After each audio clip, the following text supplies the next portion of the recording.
Hello students, कैसे हैं आप लोग। आई होप आप लोग सब अच्छे होंगे। देखिए, सबसे पहले कई बच्चे पढ़ते पढ़ते पढ़ते इतने नेगेटिव थॉट आ जाते हैं कि वो सोचते हैं कि हम ये जो हमारा टारगेट है हम अचीव कर भी पाएंगे या नहीं कर पाएंगे। तो आप अपने मन में पहले ही आपका ये डाउट बैठा रहता है कि हम ये अचीव कर पाएंगे या नहीं कर पाएंगे। तो ये बिल्कुल गलत चीज़ है। आपको अपने आप पर पूरा कॉन्फिडेंस होना चाहिए। आपको अपने आप पे इतना कॉन्फिडेंस होना चाहिए कि जो मैंने सोचा है वो टारगेट मैं अचीव कर लूंगी या कर लूंगा, है ना। अगर आप पहले से ही आपके माइंड में नेगेटिव थॉट आ गए हैं कि शायद हम ये नहीं कर पाएंगे, आप पहले से ही लेट गो कर लिया उस चीज़ से, आपने पहले से ही हार मान ली है ना, गिव अप कर देते हो, तो ये नहीं करना है। आपको अपने आप पर कॉन्फिडेंस होना चाहिए, है ना। अब सफलता देखो संघर्ष तो मांगती है। आप मेहनत कर रहे हो, आपको लग रहा है कि हाँ मेहनत ही करे जा रहे हैं, हमें वो रिजल्ट नहीं मिल रहा है, तो हो सकता है आपके अंदर कुछ कमी है। उस चीज़ को लेके आप अपनी कमियों को दूर करो। बाकी ये मत सोचो कि हम ये टारगेट अचीव कर पाएंगे या नहीं, है ना। टारगेट आप अचीव कर सकते हो। अगर आपने कुछ सोचा है तो आपने अपनी कैपेबिलिटी के अकॉर्डिंग ही सोचा होगा कि मैं ये अचीव कर ही सकता हूँ, है ना। संघर्ष तो करना पड़ेगा, संघर्ष सफलता मांगती है। अगर आप सोचो कि हाँ हम मेहनत नहीं करें और हमें अचीवमेंट मिल जाए, तो ऐसा कोई आदमी या कोई भी आपने वर्ड में देखा है क्या जिसने मेहनत नहीं की और उसको अचीवमेंट मिल गया हो, है ना। ऐसा नहीं है, मेहनत करोगे तभी अचीवमेंट मिलेगा। तो संघर्ष तो करना पड़ेगा, तभी आपको सफलता मिलेगी। और पहले तो देखो, आप अपने कंफर्ट जोन से बाहर आइए। आप अपने कंफर्ट जोन से बाहर नहीं आओगे तब तक आपको कोई अचीवमेंट भी नहीं मिल सकता, है ना। आप मेहनत करो और आप सोचो कि हम हमारे मेहनत कर ली, 4 दिन कर ली, 5 दिन कर ली, नहीं हमसे नहीं हो रहा है, हम तो हमारे कंफर्ट जोन में रहना चाह रहे हैं, है ना। रील्स स्क्रॉल कर रहे हैं, सीरीज देख रहे हैं, यूट्यूब देख रहे हैं, जो भी मतलब इधर उधर घूम रहे हैं। तो ये सब करने से तो आपको वैसे भी सफलता नहीं मिलेगी, है ना। तो आप संघर्ष का मतलब ये है कि एक टाइम मैनेजमेंट बनाओ। ऐसा भी नहीं है आप पूरे दिन पढ़ो, लेकिन टाइम मैनेजमेंट से पढ़ोगे, टाइम टेबल से पढ़ोगे, तो अचीवमेंट आपको मिल सकता है। संघर्ष का मतलब है कि आप अपना टाइम शेड्यूल खराब नहीं करो, है ना। आपने अगर 10 घंटे का टारगेट सोचा है या 8 घंटे का टारगेट, मैं तो मानती हूँ अगर कोई स्टूडेंट 6 to 7 आवर्स भी डेली रेगुलर पढ़ रहा है तो बहुत अच्छा है, उसको अपना टारगेट गोल वो अचीव कर सकता है ना। लेकिन रूटीन रहना चाहिए। ऐसा नहीं है एक दिन पढ़ लिए 6 घंटे और दूसरे दिन आपने 1 घंटा भी नहीं पढ़ा, आप थर्ड डे फिर 4 आवर्स, मतलब ऐसा नहीं है। जिगजैग लाइक नहीं होना चाहिए। आपका जो टाइम टेबल है, टाइम मैनेजमेंट है, वो अच्छे से होना चाहिए फिक्स, और उसको अच्छे से स्ट्रिक्टली आपको फॉलो भी करना है। अगर आप फॉलो नहीं कर रहे हो, उसे बना के रख लिया है, तो वो भी कोई काम का नहीं है ना। आपको फॉलो करना है, उस टाइम टेबल को मैनेज करना है, और वो कैसे करना है वो आपको पता है ना। आप अपना टाइम टेबल आपके अकॉर्डिंग बनाओगे। मैं बोलूँ कि ये 4 बच्चे बैठे हैं, अब इन 4 बच्चों में मैंने टाइम टेबल बना लिया कि बेटा आप सुबह इतनी बजे उठ के पढ़ो, इतनी बजे, तो वो फेयर नहीं है ना। क्यों नहीं है? क्योंकि उसका हो सकता है उस स्टूडेंट का अलग शेड्यूल हो, दूसरे का अलग हो। तो टाइम टेबल आपको खुद के अकॉर्डिंग बनाना है और आपको खुद को ही फॉलो करना है। और कैसे करना है वो आपको पता है कि हम इतनी बजे उठ सकते हैं, इतनी बजे हमें सोना है। तो ये सब चैलेंजेस देने, देखो चैलेंजेस तो आएंगे, चैलेंजेस तो आएंगे। मतलब आप पढ़ रहे हो सकता है आपका एग्ज़ाम भी नियर हो, और आप हो सकता है घर में कुछ प्रॉब्लम हो जाए, कोई ट्रेजिडी हो जाए, हो सकता है आपकी तबीयत कई बार ख़राब हो जाए, है ना, या कुछ भी चैलेंजेस तो आएंगे।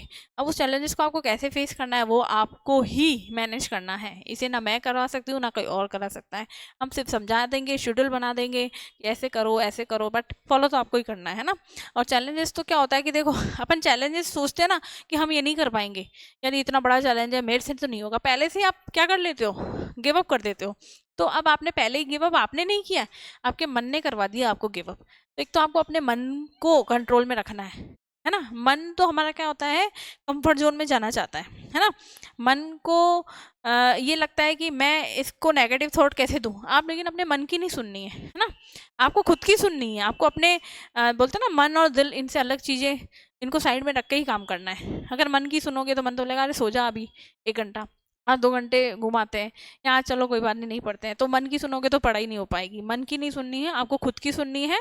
और मेहनत करनी है, लगातार मेहनत करनी है, कंटिन्यू में आपको पढ़ना है। ऐसा नहीं है 4 दिन पढ़ा, 2 दिन नहीं पढ़ा, फिर 3 दिन पढ़ा, 5 दिन नहीं पढ़ा, तो ऐसे ये मेहनत नहीं हुई, है ना। कंटिन्यूटी भी नहीं हुई। कंटिन्यूटी का मतलब है रेगुलरिटी। रेगुलर ले देना है आपको अपना टाइम, रेगुलर आपको 6 to 7 आवर्स देने हैं खुद को अपनी पढ़ाई के लिए। ठीक है, तभी आप कुछ अचीव कर पाओगे। संघर्ष तो होना ही है, और ऐसा तो नहीं है कि हम लाइफ टाइम संघर्ष करते रहेंगे। 1 साल आपने संघर्ष किया या 2 साल, है ना, 1 डेढ़ साल अगर आप अच्छे से मेहनत करते हो, संघर्ष इसी को तो कह रहे हो, तो आपको कुछ ना कुछ अचीवमेंट मिल ही जाएगा। 1 साल भी अगर आप अच्छे से पढ़ लोगे ना, तो आपको अचीवमेंट मिलेगा, आपको अपना गोल जो है वो अचीव होगा, है ना। टाइम मैनेजमेंट लेकिन आपका खराब होगा तो कैसे होगा? टाइम तो आपको मैनेज करके चलना है, खराब टाइम मैनेजमेंट नहीं बनाना है, ऐसा बनाना है जिसको मैं फॉलो कर सकता हूँ।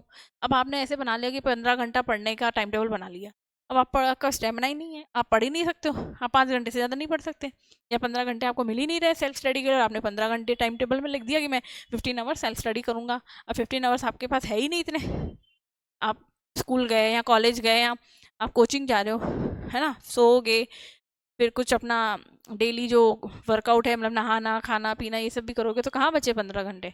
और आपने टाइम टेबल में तो 15 आवर्स लिख लिया पढ़ने का कि मैं सेल्फ स्टडी करूँगा 15 आवर्स। तो टाइम टेबल ऐसे बनाओ कि वो फॉलो करो, खराब टाइम टेबल नहीं बनाना है, और खुद का नेगेटिव थॉट नहीं रखने हैं ना, पॉजिटिव रखने हैं, तभी अचीवमेंट मिलेगा। नेगेटिव थॉट से तो वैसे ही नेगेटिव हो जाएंगे, पढ़ते पढ़ते कई नेगेटिव थॉट आ जाते हैं हमारे मन में, और हम वैसे ही नेगेटिव थॉट लेके चल रहे हैं, तो फिर आप क्या, पॉजिटिविटी तो आपको मिलेगी ही नहीं। ये पॉजिटिव सोचे, नेगेटिव नहीं, नेगेटिव थॉट नहीं रखने अपने माइंड में, और कंपेयर नहीं करना है किसी से। कंपेयर करना क्या होता है, कई बार गलत हो जाता है ना, कई बार हानिकारक हो जाता है हमारे लिए। कंपैरिजन नहीं करना है, आपको ये नहीं देखना है कि अरे मेरे फ्रेंड के इतने मार्क्स हैं और मेरे क्यों नहीं आए, है ना, ये भी कंपेयर नहीं करना है। आपको बस ये देखना है कि मेरे अगर 20 में से 10 आए हैं तो क्यों आए, कहाँ कमी रह गई मेरी। आपको ये नहीं देखना है कि मेरे फ्रेंड के 20 में से 19 कैसे आ गए, कैसे आ गए वो, कैसे भी आए, आपके 10 क्यों आए। आप इस क्यों को देखो कि मेरे 10 मार्क्स क्यों आए, मेरे वो 10 कहाँ चले गए माइनस में, कि मैंने क्या गलतियाँ करी, या कहाँ मेरे मार्क्स कटे, क्या डाउट आ रहे हैं मेरे माइंड में, या मुझे क्या क्या प्रॉब्लम्स फेस करनी पड़ी जब मैंने ये टेस्ट दिया और 10 मार्क्स मेरे इस वजह से कटे। आप अपनी कमी को देखो, दूसरों की कमियों को मत देखो, या दूसरों की अच्छाइयों को भी नहीं, आप अच्छाई भी अपनी देखो, कमी भी अपनी देखो। कंपैरिजन नहीं करो, कंपैरिजन से क्या होता है, नेगेटिविटी ही आती है ना। फिर हम हमेशा दूसरों में ही ध्यान देते रहते हैं, इसके इतने आ गए, इसके ऐसे आए, इसके, अरे इसके कितने भी आए, आप खुद का देखो कि मेरा रिजल्ट क्यों नहीं अच्छा रहा, मेरे रिजल्ट में क्या कमी रही, क्यों रही, उस क्यों का रीजन देखना है आपको, खुद को ढूंढना है, और फिर उसको हटाना है कि वो क्यों नहीं होना चाहिए, है ना। मेरे नेक्स्ट टाइम 20 में से 20 आने चाहिए, पूरे मार्क्स आने चाहिए, है ना। और फोकस भी करना है आपको, है ना। फोकस करना है मतलब क्या होता है, कई बार हम सोचते हैं कि हमारा ये टारगेट है, लेकिन हमारा टारगेट दूसरी जगह फिर डाइवर्ट हो जाता है, तो हमें हमारे टारगेट पे ध्यान देना है, फोकस हमें हमारे गोल पे करना है, दूसरी चीज़ों पे नहीं करना है। अगर हम दूसरी चीज़ों पे करेंगे तो हम फेल हो जाएंगे, है ना। मतलब हमारा टारगेट पे फोकस होना चाहिए कि हमने ये टारगेट सोचा है, तो हम इस टारगेट को कैसे अचीव करें और उसे कैसे गेन करें, उसके लिए हमें क्या क्या करना चाहिए, हमें क्या मेहनत करनी चाहिए ना। आपका मेन, आपका जो टारगेट है, आपको उसी के ऊपर वर्क करना है। आपके दूसरे, और टारगेट एक रखो, ऐसा नहीं है आपने एक बार तो ये सोच लिया, 10 दिन बाद आपका टारगेट बदल जा रहा है, फिर सोच रहे हो अरे ये कर लूंगा, अरे नहीं, 15 दिन बाद दूसरा नेक्स्ट मंथ का टारगेट, ऐसे नहीं। आपको अपना टारगेट एक रखना है, उस एक पे ही वर्क करना है। अगर अपन एक पे ही वर्क करेंगे और एक ही टारगेट रखेंगे, उसी पे हार्ड वर्क करेंगे, उसी पे ही मेहनत करेंगे, तो हमें सफलता मिलेगी। टारगेट बदलने से कुछ नहीं होगा, इसका मतलब फिर आप कुछ भी नहीं कर पाओगे। जिस इंसान का एक टारगेट ही नहीं है, तो वो क्या अचीव करेगा, वो क्या कर पाएगा अपनी लाइफ में। इसलिए एक टारगेट रखो, उस पर वर्क करो और उस पर मेहनत करो, और उसे कैसे हासिल करना है वो देखो, है ना। तो ये सब चीज़ें आपको फॉलो करनी है, और इन चीज़ों का अगर अपन फॉलो करते हैं तभी कुछ अपन अचीवमेंट मिल पाएगा हमें लाइफ में, है ना। और मैं तो ये कहना चाहूँगी, देखो सफलता तो तभी मिलेगी जब आप मेहनत करोगे, संघर्ष करोगे। हारना नहीं है, मेहनत से या, है ना, संघर्ष से क्या होता है, हमें कुछ सीखने को ही मिलेगा। ऐसा नहीं हमने बहुत मेहनत कर ली, कई बार होता है हमने चलो हमने 1 साल पढ़ाई भी करी 6-7 घंटे, लेकिन हमें वो रिजल्ट नहीं मिला, तो कोई बात नहीं, उससे कुछ सीखने को तो मिला ना। तो ये आपको सोचना है कि हमने मेहनत करी तो हमें कुछ ना कुछ सीखने को मिला, हो सकता है उससे कुछ अच्छा लिखा हुआ होगा, है ना। और कभी भी मेहनत वेस्ट नहीं जाती है, मेहनत करते हैं ना तो आपको कुछ ना कुछ सीखा तो है ना। आपकी ये नॉलेज भी अपग्रेड हुई है, आपकी स्किल्स बढ़ी हैं, और वो नॉलेज कहीं आगे जाके काम आती है, कहीं भी दूसरी फील्ड में भी आ जाएगी। नॉलेज कभी वेस्ट नहीं जाएगी, आपकी एजुकेशन कभी वेस्ट नहीं जाएगी, मेहनत कभी वेस्ट नहीं जाती है। ठीक है, तो घबराए नहीं और अच्छे से पढ़ते रहें। Thank you.